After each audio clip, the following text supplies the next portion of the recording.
So I went off and did the Apprentice, came back off the Apprentice, did that for a couple of years. You just get caught up in this whole media wave. I realized within 2 years that it wasn't, that wasn't my passion. My passion's always been business, building things. And I had this meeting with the managing director of this company called Frost & Sullivan. And they're Frost & Sullivan are a intelligence firm. So, big brands will go to them and try and find out where the market's moving, where's the next wave, where's the next boom. And I remember the MD, John, got very close to me. We got along really well. And he said, Syed, listen, look at buildings. Smart buildings is going to be where the next wave of success is, the next 10, 20 years. Consumer devices, smartphones have been done. Very competitive market. He said, listen, smart buildings is still very early. And this is before Dyson launched their hand dryer range. And that's how Savortex came about. My very first, so I researched the marketplace and I saw a gap in the market. I thought, okay, the hand drying industry, every building has a washroom. And you've got paper towels. And I'm going back in the day. And I never liked paper towels, messy. I never liked the smell of paper on your hands. There was this strange smell. But I just thought to myself, that's huge waste. Surely there's a better drying solution. I then use hand dryers. They never dry your hands. It takes about a minute. You end up rubbing your hands on your trousers. And I thought, you know what? An efficient hand dryer that works, that's connected, that in real time can tell a cleaner to come and clean the washroom based on footfall, would take that industry to another level. What year was this? 2008. Okay, so this was before a lot of the smart tech had really come out. This was way before any of that had come out. There was no smart tech. Smart wasn't a conversation. The only information that I got from John Raspin was that there's an industry. And when I did the research, I saw the gap in the marketplace. But I remember getting so excited because I think that's how entrepreneurs are. You see a gap and then you just go for it. I do things very differently now, but I'd still go down the same route, but I'd take a different route. So long story short, that's how Savortex started. So, and this was way before, and then within a year or 2 years, Dyson launched the Airblade, their hand dryer. And I remember my first memory of the Dyson hand dryer was, my God, that's a big unit. But secondly, I didn't feel comfortable putting my hands into a bowl, which is, yeah. But look how incredible that product did. It boomed, I think they struggled for the first 2 or 3 years. So in that time we were in development. But later that the Airblade dryer worked. But so my journey was really to come up with a technology that was better than the Dyson dryers in terms of drying time, efficiency, energy efficiency.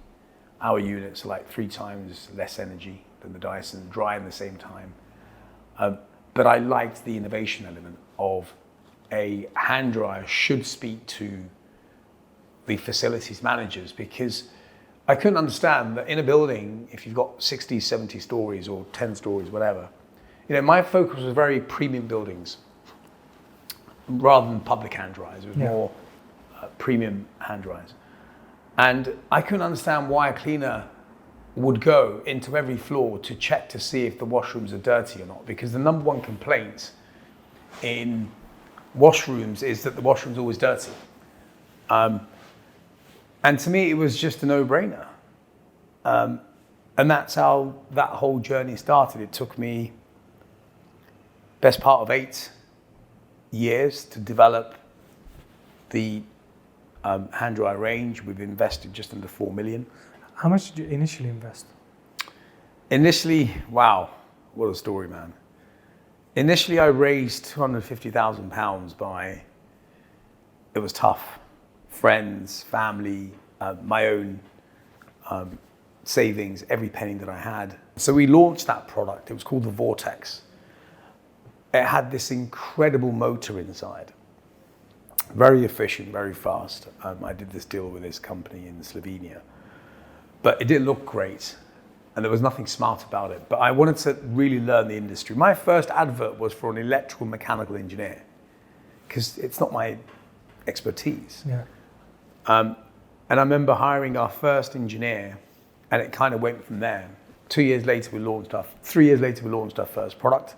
So that was in the market for a couple of years. And then we started to develop the whole smart range with the sensors, but that was a complete different ballgame. Because there's so many challenges. It sounds really simple, a hand dryer with a sensor that can talk to another connected device, a smartphone, and say, hey, come and clean me. But you've got so many challenges. You've got connectivity. Washrooms are in basements, or, they could be, all over the place. So you've got to get that data. That dryer's got to communicate through walls to give you the information that you need to do what you need to do. So listen, it took us about 8 years.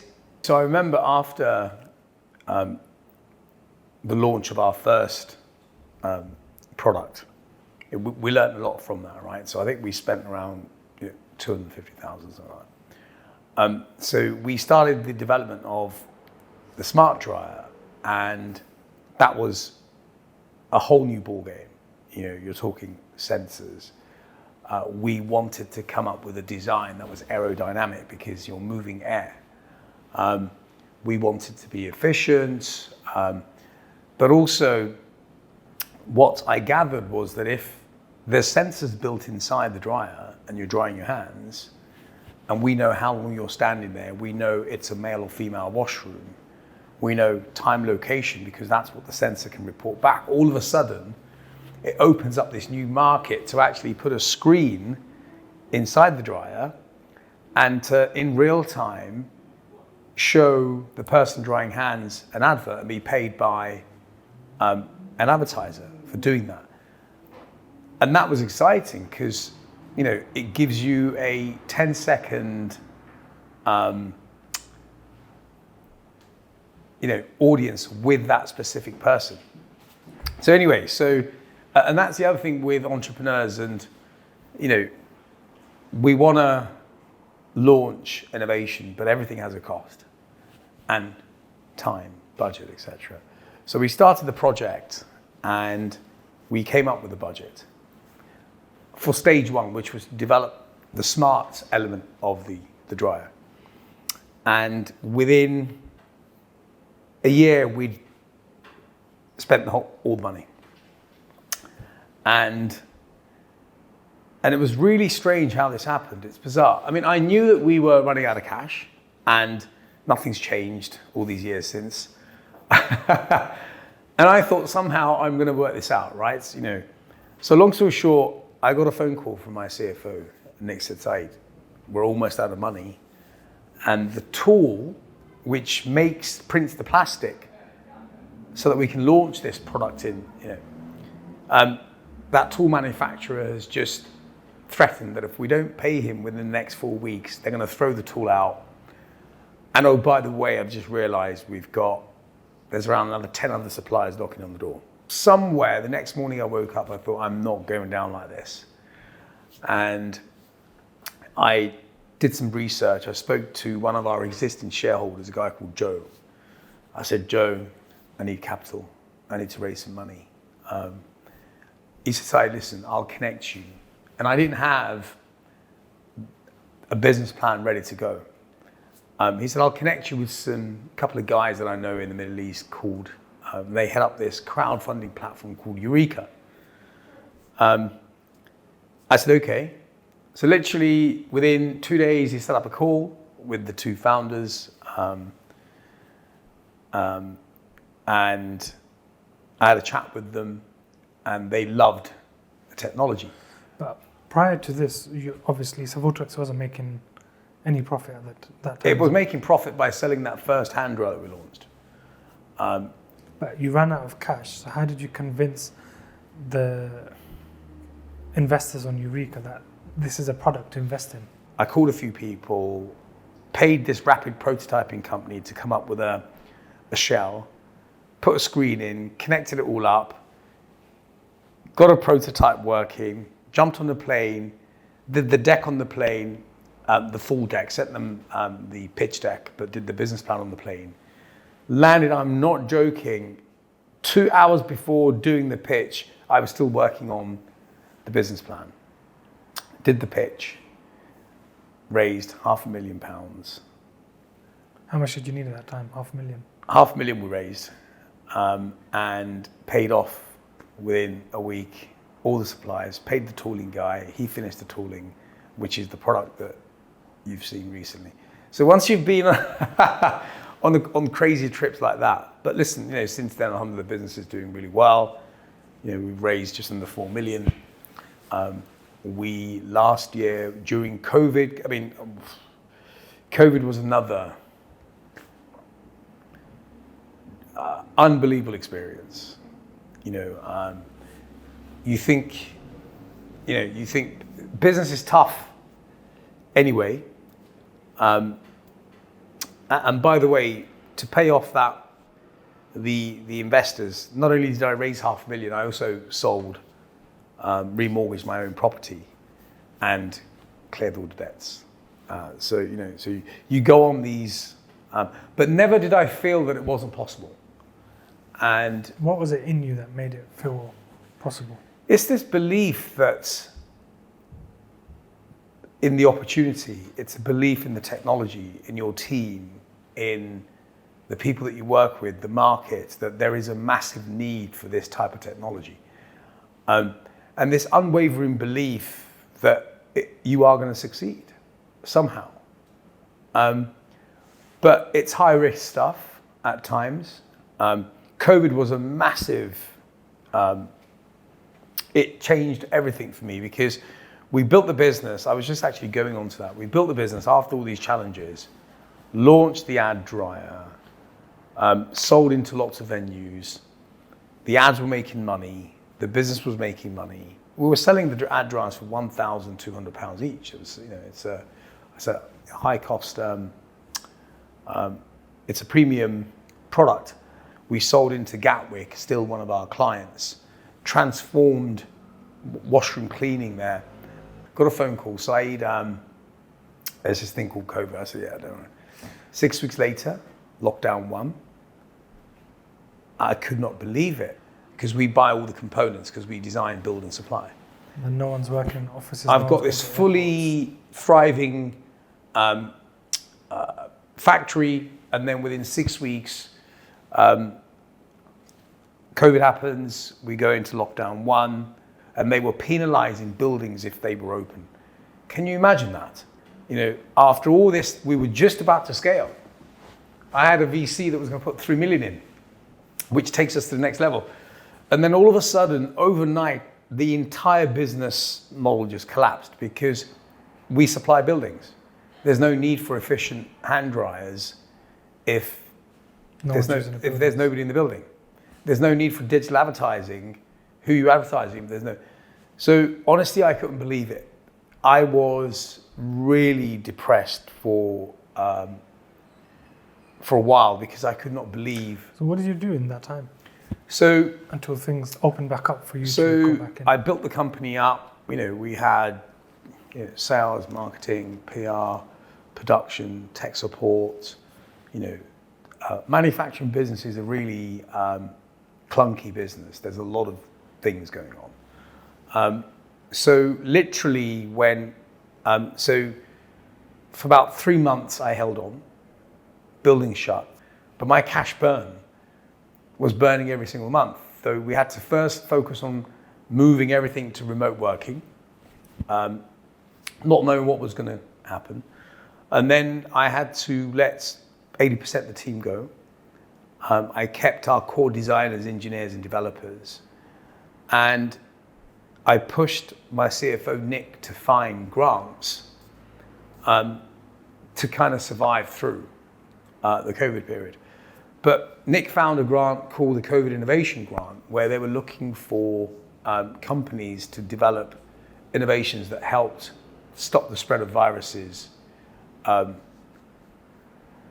that's, that was a godsend, really. We applied for that. And that was a great insight for us as well. So we got a huge grant, and we spent those 2.5 years developing the world's first smart, intelligent hand sanitizer range. How many other products are there like yours now? There's 2 or 3 new entrants into the marketplace where if you don't sanitize, you can't get into the building. They're very clunky. But what we did was I approached Armpelion, which is the accelerator, was the accelerator arm of ARM, ARM, who are the designers behind the iPhone chipset, the intellectual property behind that. And so I pitched them and said, hey, listen, we want to develop with Innovate UK government fund, intelligent hand sanitizer dispensers that will have sensors built in. Can you come and help us develop the connectivity element? Because there's a lot of complexities. And they came on board. And, it took us 3 years. We launch next quarter the world's first smart hand sanitizer. So if you walk past a sanitizer, it will just ping your phone and say, hey, Zaid, can you go and sanitize? Because you're entering a hygiene zone. And then when you go and sanitize, it pairs you through RFID technology, and we show you a marketing message. So how does it connect to your phone? Through Wi-Fi. Okay, so if you're low energy Bluetooth and through Wi-Fi. So if you're connected to the Wi-Fi of the building, is that when it connects? It connects, so we use Wi-Fi to do the comms, but it connects to your staff ID card. Okay. And these you put using RFID. And these you put in office buildings where they need to sanitize? High-end premium office buildings where there's staff, any corporate building. Okay. We've trialed in about 3, huge success. And that's the product that we're going to scale up now. So, yeah, what a journey. But the benefit of the sanitizer is it takes us now from the washroom into office spaces, reception areas, and we've got the same sanitizer as the dryers where you can have it with a screen built in. So when you go and sanitize, in that 3-5 seconds, we can show you a hygiene message or an advert or something. So basically, you'd put it where that sanitizer is? That's exactly where it would go. And I'm going to put one there for you. We'll do that for you guys. So how many smart products do you have now? So you've got So the dryer, we have 4 smart products. We've got the smart dryer, then we've got the digital screen dryers, then we've got the smart sanitizer, and then we've got the digital sanitizer, which is called the full motion. So we've got 4 smart products. But the future for us very much is smart, and we want to develop. So ultimately, what we want to provide workspaces is a way of them managing hygiene so that they know people are drying and sanitizing to keep the building safe, clean, and hygienic environment. And you're now building Savortex to exit within 5 years. So what's Savortex valued at now? So our last raise, we raised at 25 million, which was the valuation of the business. And our exit is within the next 2028, 4 years. And how are you going to 10x from now in 5 years? So our growth strategy is to work with the world's biggest facilities management companies, because to keep buildings safe, hygienic, you need technology to do that, and we want to be that go-to solution. So we're working with all the big facilities management companies, the multi-site building owners, and what we're selling them is a connected solution to keep your building hygienic and sustainable. Energy savings, cost savings, and that's how we intend to scale the business. So we've just announced our partnership with CBRE, We're their main ESG partners. That's big. Our last 6 projects have been commercial buildings. But also we've reinvested in repositioning our smart proposition to the marketplace, and how we're positioning ourselves now is very much, it's a connected smart building solution, and the technology has been upgraded. And that's where we come in. We want to be the go-to solution for that. And at the moment, we've got granted patents in that space. We serve around 200 brands, 20 global brands. And so the plan really is to scale an exit by 2028. The focus for the next 2 years is to scale the sanitizer and the dryers. And then beyond that is to add to the network. So what we've created is the first hygiene network in buildings. So then your smoke alarms, your smart smoke alarms, smart building management systems, smart water systems that will tell you how much water is flowing in and out of the building so you can operate it efficiently. So we're going to be investing into those type of technologies. Then you've got smart cleaning, smart FM. So that's the vision of the company, to really provide everything that creates safe, hygienic smart spaces. And what have you patented exactly? So the patent that we own, and this was so our patent attorneys are the world's largest patent attorney. They're called Marks & Clark. We've been with them for about 6-7 years. The patent, we've patented the process of sending data from a hygiene device to the cloud and back, because it's that data that gives us the provability that somebody's using it, how we track the usage. So for example, our sanitizers will tell a cleaner to come and top the gel when it runs out. All of that's done through that data. So that's what we patented. So that means no one can make something like yours because you've patented that data process. Exactly. No one can make something like ours. However, I doubt that you can stop innovation. I think we've got a 3 to 5 year window to scale and exit, and that's the plan. So what gave you the idea to patent the process itself rather than the product? And that's where experience comes into the mix, right? So our CFO, and this is what it comes back to, team. I've been blessed with an incredible team.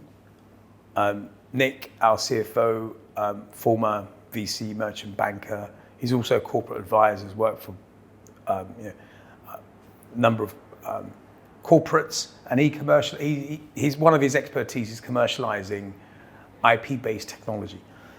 So we were introduced to Marks & Clark, and it was in that conversation, and this is why it's a significant investment, but it's worth every penny because that's what they advise you on. So if you patent a physical object, it can quite easily be that patent you can get around that patent quite easily. Whereas if you patent a process, it's almost unbreakable. Okay. So the advice that we got from Marks & Clark was brilliant. Yeah, it sounds it because patenting process is something I've not heard of. Actually, when you first told me, I was like, actually, that's quite smart. Yeah, thank you. Because that's what I was first thinking. Because a lot of entrepreneurs patent and spend huge amounts of money, and then somebody breaks it because they've just changed it from a circle to a rectangle, for example. Yeah. And they've proven there's something inventive in doing that process. So that's why the advice that we got from Marks & Clark was brilliant. How much did you know about dryers and hygiene products before you started Savortex? It's been a learning curve, but the thing that really excited me about the space was that building washrooms hadn't been innovated in 100 years. So that to me demonstrated there was, an opportunity. Secondly, 70 million washrooms globally, 80% using paper towels. To me, that was a massive opportunity. If I can get someone to switch from paper to an alternative drying solution, and then the whole scale of it. Yeah. And then I worked backwards from there to come up with a product. The first thing that we established was, is there a challenge? Is there a problem? And that challenge is paper towels. You know, it takes 3 gallons of water to create 1 sheet of paper. You know, 1 hand dryer will save approximately 50 trees over 5 years. So there's a huge environmental impact. Corporates spend billions a year on paper towel costs. So offering them an alternative that's quick, fast, and has the innovation to then start talking to, you know, FM and cleaners and say, come clean me.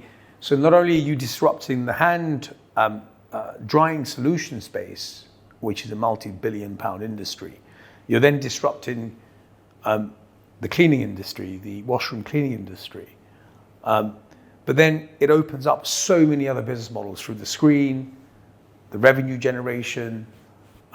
So right now we offer the business earns multiple revenue. So we sell the data on a SaaS model, which is software as a service.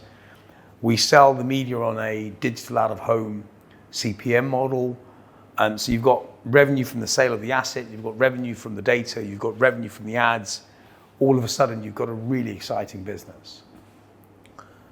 And then how do you build the team that you can trust? Because it's like your first recruit was an electrical mechanical engineer. And then, because obviously you don't know the electrics and the engineering behind the product, then how do you build a team that you can trust behind this product? You don't know the technical aspects of.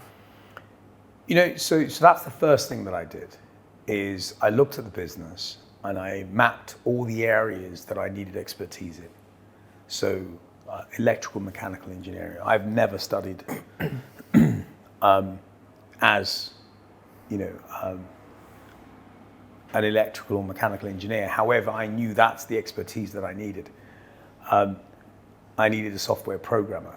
I needed a production facility. I needed somebody that understood how to build things. I needed to raise capital. I needed to understand how to do that. I needed to learn marketing, PR. So how I did that was I studied every single one of those disciplines early on before launching anything. For like 3 years I was studying. I then got the experts in those fields. And it's really great because that's my recruitment experience comes in from there. You create an advert, you put an advert out, you interview candidates, you look at what they've done, their previous experience, what have they achieved, how successful was it, how long did that product stay in the marketplace. So you do as much research as possible, and then you take a leap of faith, you put an ad out, you hire a person, you learn, and that's how I built the team. And a lot of networking, you know. I think when you create a vision that's exciting and that empowers and moves people, the really good people from those expertise approach you. You meet them. And that's how I built the team. You know, I met Chris, our CTO, Thomas, our chairman, at networking, events, pitching. I think the key thing, one of the things that I did, which was very accidental in the early days, and now I worked out, you know, and then you work out, actually that's why this has happened, is I really set the vision that we wanted to transform wasteful, environmentally damaging hand dryers and paper towels into sustainable, connected solutions, you know, that then create clean, hygienic, thriving workplaces. And it was that vision that aligned the whole team behind me.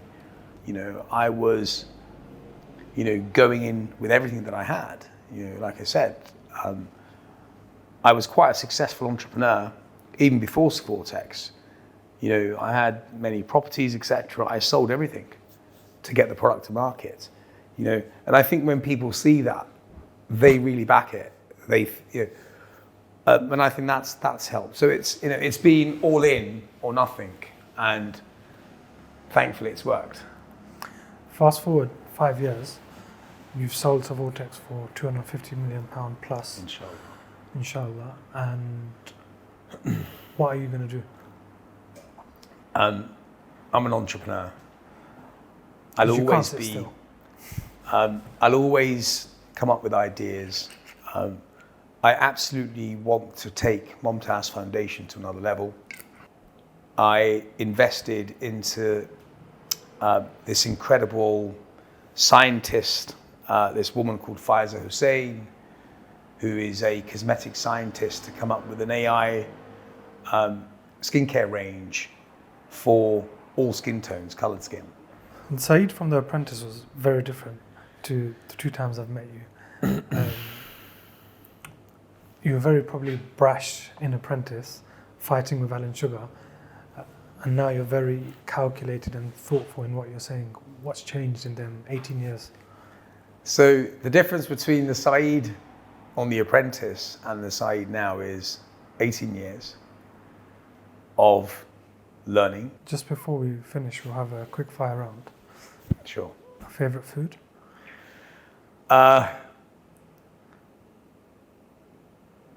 It's a really tough one. I love salmon, fish, grilled chicken or salmon, either or. Favorite holiday destination? Dubai. Favorite book? Think and Grow Rich. Who's that by? Napoleon Hill. Okay. If you had a superpower, what would it be? Wow, that's a good question. To rebuild communities. That's a good one. Yeah. And favorite day of the week? It has to be Monday, man. How can it not be? Of course. Saeed, thank you very much for Thank telling you. us your story. It's been a pleasure. Thank you.